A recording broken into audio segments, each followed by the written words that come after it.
boleh ikut campur. Contoh yang kedua, boleh? Boleh? Saat kita punya wudhu, kita masih ngomongin iman ya, boleh ya? Saat kita ada wudhu, tiba-tiba buang angin, apa namanya? Kentut. Batal nggak wudhunya? Batal. Cara mengembalikan suci bagaimana? Wudhu. Nah, ini pertanyaannya. Yang keluar atas apa bawah? Atas apa bawah? Loh, kok saat berwudhu yang dibasuh yang atas? Kenapa yang bawah enggak? Kenapa? Karena yang keluar bawah yang malu. Betul apa enggak? Saat orang kentut, enggak ada orang kentut senyum-senyum. Enggak ada. Pasti dia bakal malu, apalagi kentutnya telepasan. Apalagi bunyinya cuma kecil, kita udah bahaya tuh. Betul apa enggak? Jadi semua yang sudah ditentukan oleh iman, akal nggak boleh ikut campur. Kalau urusan dunia, kita lebih percaya masalah handphone. Handphone itu dalam waktu 1 detik bisa sampai ke handphone kita, dari Debong sampai ke Kuningan, cuman jarak yang namanya jaraknya jauh, cuman ukuran bisa 1 detik nyampe. Kita lebih percaya, kecuali yang ngirim WhatsApp nggak punya kuota. Nah itu nyangkut namanya tuh. Betul apa enggak? Tugas kita ini meyakini apa yang telah diberikan oleh Allah kepada Nabi Yuna Muhammad sallallahu alaihi wasallam. Betul apa betul? Betul apa betul? Jadi peristiwa Isra wal Mi'raj ini, Nabi ini sangat luar biasa. Kalau kita, Masya Allah, Nabi pengen banget jadi seorang hamba, makanya Allah abadikin di dalam Al-Quran. Subhanalladzi asra bi abdihi. Disebut. Saya mau tanya, kita ini hamba Allah apa bukan? Hamba Allah apa bukan? Kata siapa? Kata siapa? Hah? Karena diri kita sendiri, karena kita tuh orangnya kepedean. Kita kan ngerasa hamba Allah. Yang namanya hamba menjalankan perintah Allah, menjauhkan larangan, itu yang dikatakan hamba dan diabadikan di dalam Al-Quran. Siapa yang dikatakan hamba? Adalah Nabi Yuna Muhammad sallallahu alaihi wasallam. Betul? Nah tugas kita apa? Mau jadi seorang hamba. Satu, Allah cuma minta, tidak akan aku ciptakan jin dan manusia kecuali untuk ibadah. Cuman ibadah. Kita ibadah kalau lagi ada maunya. Kita kalau lagi pengen sesuatu baru dekat banget sama Allah. Kadang kita ini kalau lagi susah baru tuh nyebut ya Allah, ya Allah. Apalagi kalau udah suami minta kawin lagi, waduh, kan main. Sholat 1000 rakaat jidat sampai pindah, saking pengen dekatnya tuh sama Allah. Pak, Bapak, Pak, Nabi pernah dengar nggak Pak? Nabi itu sholat sampai kakinya bengkak Pak. Pernah dengar? Pernah dengar kisahnya? Orang Debong ada yang sholatnya sampai kaki bengkak. Oh ada yang nyaut, no ada Bib. Iya, kalau yang ada mah dia bukannya banyaknya baca surat. Kalau Nabi kan kaki bengkak, yang pertama Al-Fatihah, habis itu baca surat Al-Baqarah, Al-Imran, An-Nisa, itu 1 rakaat. Kaki bengkak wajar. Kalau orang Debong kaki bengkak asam urat. Betul apa enggak? Kadang kita ini disuruh ibadah malesnya setengah mati. Kadang kita mau ibadah mati-matian, tapi urusan dunia nggak pernah mau mati-matian, udah berjalan aja.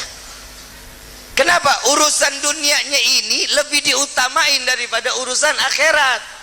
Saya sekarang ada di depan halaman Masjid Al-Munif. Ini acara kurang lebih yang hadir berapa? 2000? Hah? 3000? 5000? Ya udah saya kasih duit 10.000, kembali 5.000. Ini acara kurang lebih orangnya banyak luar biasa, 5.000 orang. Sholat subuh di sini berapa rakaat? Di sini sholat subuh berapa rakaat? 2. Sholat subuhnya banyakkan acara ini apa sholat subuhnya? Ini acara lebih banyak orangnya. Nah, sholat subuh di sini seberapa banyak soft yang datang? Hah? 10 orang. Cuman 10 orang. Itu juga kadang-kadang, Bib, kalau masuk 10 orang udah alhamdulillah, berarti yang 10-10-nya itu lagi bermasalah. Ini masjid bagus, indah, subuhnya kosong. Maaf, saya acara dari Sabang sampai Merauke, kalau bikin acara semuanya ramai yang hadir. Tapi wallahi Nabi lebih bangga, Allah lebih bangga saat masjidnya dimakmurkan. Masjidnya tuh diisi, sholat 5 waktu di masjid. Ibu sholatnya di rumah, jangan ke masjid. Kenapa? Kalau ibu-ibu udah paling sering ke masjid, itu masjid bukan tempat ibadah, tempat gibah. Bodoh amat, lu mau seneng mau kagak, bodoh amat. Emang model sekarang udah begitu. Perempuan pengajian seminggu bisa 5 kali 4 kali, betul nggak? Masuk masjid keluar masjid, begitu pulang dapat ilmu, kagak ngomongin. Lu lihat tuh Maimunah, gelangnya nambah. Ih, lu nggak ngeliat tuh tadi tuh eyelinernya sampai begitu. Ada aja yang diomongin. Bu, ibu mau masuk surga enggak? Ngimpi.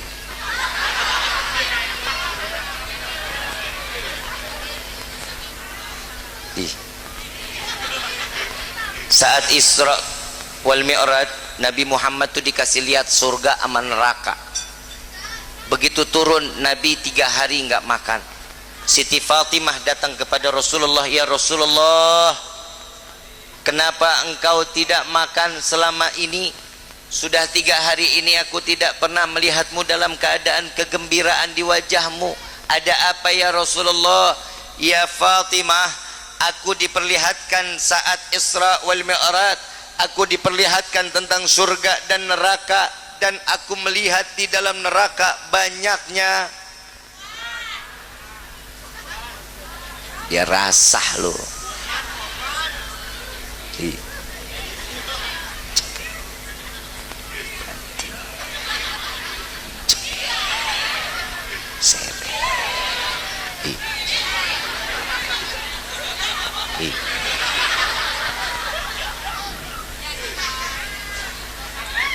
Yang ngomong paling banyak di neraka perempuan siapa? Siapa? Rasulullah Sallallahu Alaihi Wasallam. Keluar dari lisan Nabi bohong apa benar?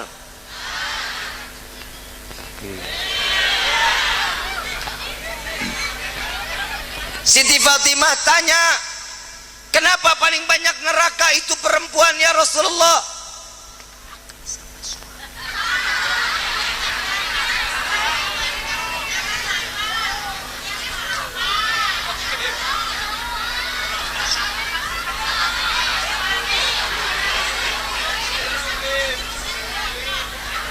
Bu,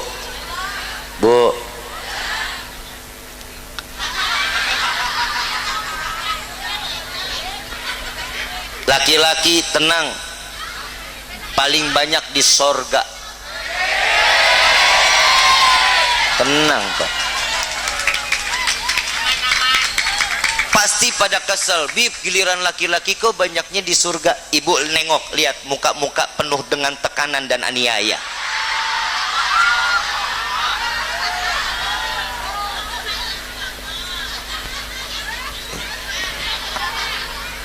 Bu, paling banyak urusan durhaka sama suami yang ada di neraka, Bu. Bu, yang ngomong sama suami matanya melotot-melotot. Ada di sini ada Pak yang begitu ada. Banyak Pak, colok matanya.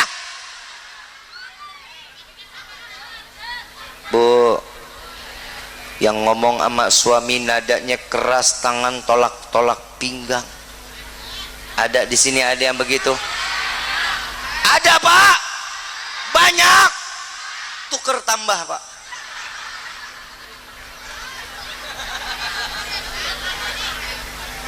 Yang perempuan keluar dari rumah seorang istri itu dandan cuman buat kondangan.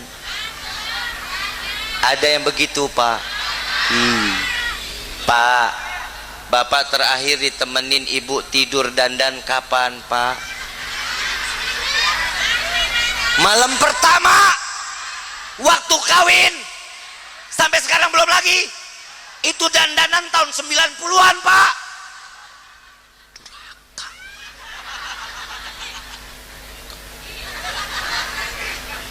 Males gua. Tapi di sini sih saya yakin sini istri-istri solehah, calon bidadari surganya Allah. Bersandar, bersandar. Pengen banget masuk surga, Bu. Saya ceramah karenanya kenapa? Saya paling banyak ibu-ibu. Padahal saya kalau ceramah yang saya bully habis-habisan perempuan. Kenapa? Karena saya cinta sama perempuan. Ibu saya perempuan, istri saya perempuan. Kalau istri saya laki berarti saya ada gagal di dalam pemahaman. Bu, bukan saya sentimen sama perempuan, bukan. Ayo buka pikiran, buka mata, buka hati kalian wahai para setiap istri. Kunci surga kalian tuh ada sama suami. Apa kata suami? Iya, jangan pernah nolak, apalagi ngebantah. Surga kalian itu ada sama suami. Ibu mau duduk di dalam majlis tapi nggak dapat ridho dari suami, nggak bakal masuk surga. Ibu sholat 1000 rakaat kalau nggak taat sama suami percuma.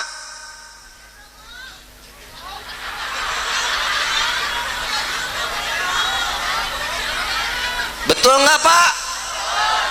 Bu, ada seorang perempuan manusia bukan nabi, tapi dia diabadikan jadi bidadari surganya Allah. Menjadi seorang wanita yang dijadikan bidadari surganya Allah, punya suami jahat, bengis, ngaku Tuhan. Siapa itu perempuan? Siapa? Siti Aisyah. Menjadi siapa? Jadi bidadari surganya Allah. Kenapa? Buah kesabaran ngadepin suami model kayak Fir'aun. Bu, ibu di sini ada yang suaminya kayak Fir'aun?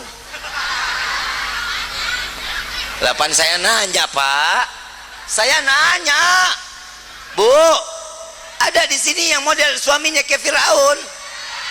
Ada. Tobat Pak, tobat Bapak. Kalau Bapak pengen istri sehat, disayang, dekat sama Bapak, patuh sama Bapak, maaf, rekeningnya isi dong.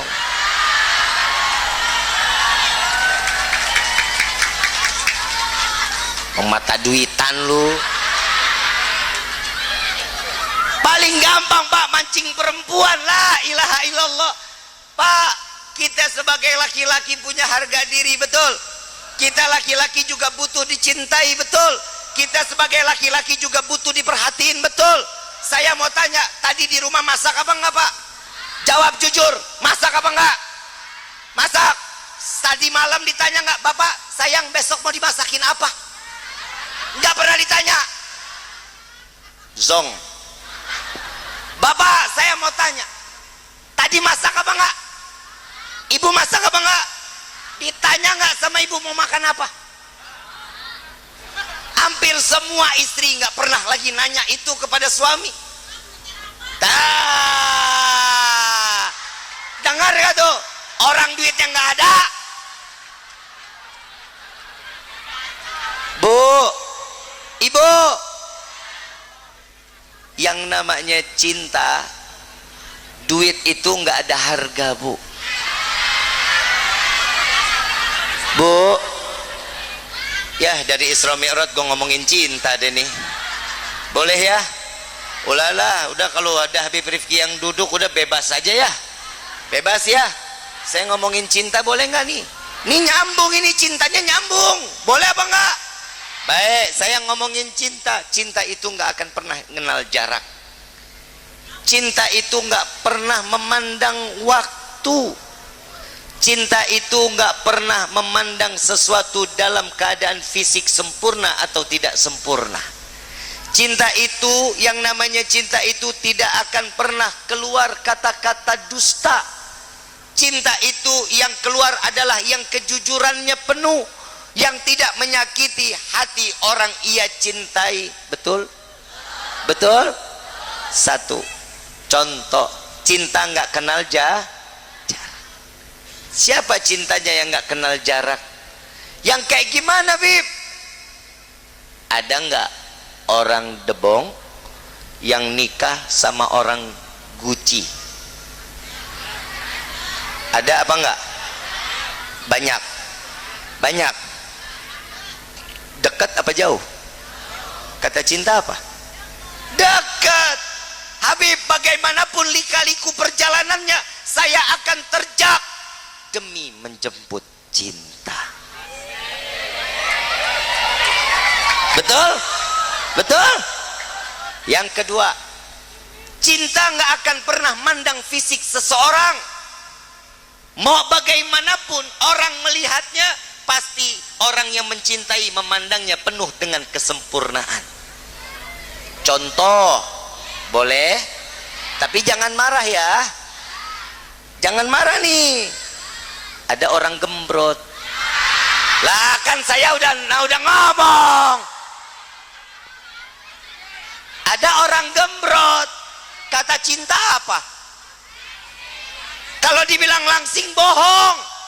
Karena cinta itu nggak pernah bohong. Apa kata cinta?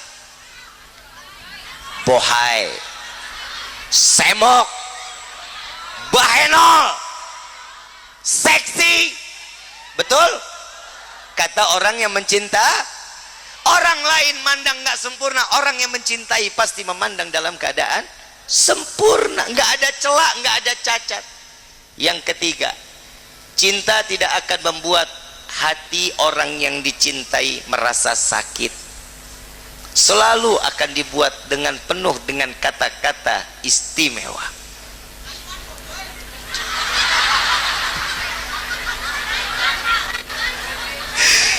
Saya kasih contoh lagi boleh nggak?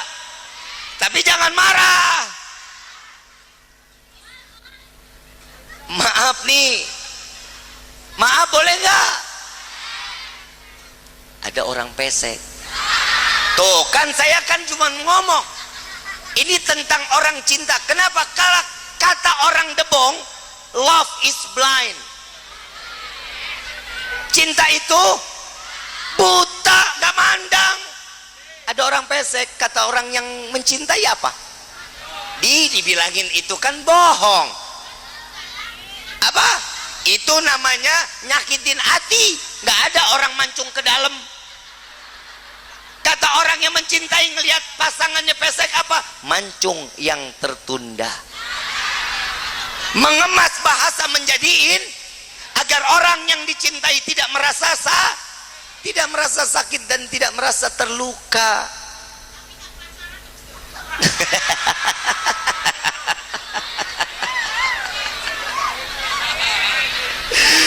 Ini istri siapa sih ini?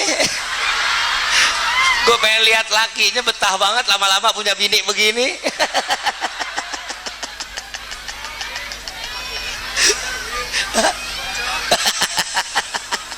Tapi seru juga sih kalau punya istri bocor.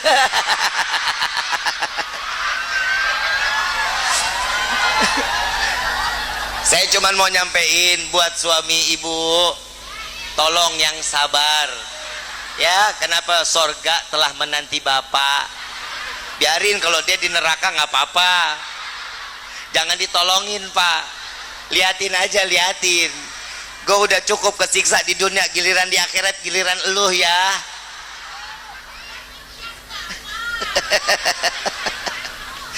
Ibu bapak yang dirahmati oleh Allah, siapa cinta yang gak kenal jarak? Siapa cinta yang gak pernah memandang fisik seseorang? Siapa yang cintanya tidak pernah membuat hati orang terluka? Nabi Yuna Muhammad sallallahu alaihi wasallam. Isra wal Mi'raj ini hadiah terbesar dari Allah, karena di tahun itu tahun kesedihan Nabi sallallahu alaihi wasallam, diberikan hadiah berupa Isra wal Mi'raj, perjumpaan antara kekasih dengan yang dikasihi, mendengar dan melihat seorang yang dicintai dan yang dicintai berkumpul secara bersama. Coba kita lihat nih Nabi Muhammad. Nabi Muhammad ini manusia yang paling sempurna, Bapak Ibu yang dirahmati oleh Allah. Nabi Muhammad ini menerima pesan.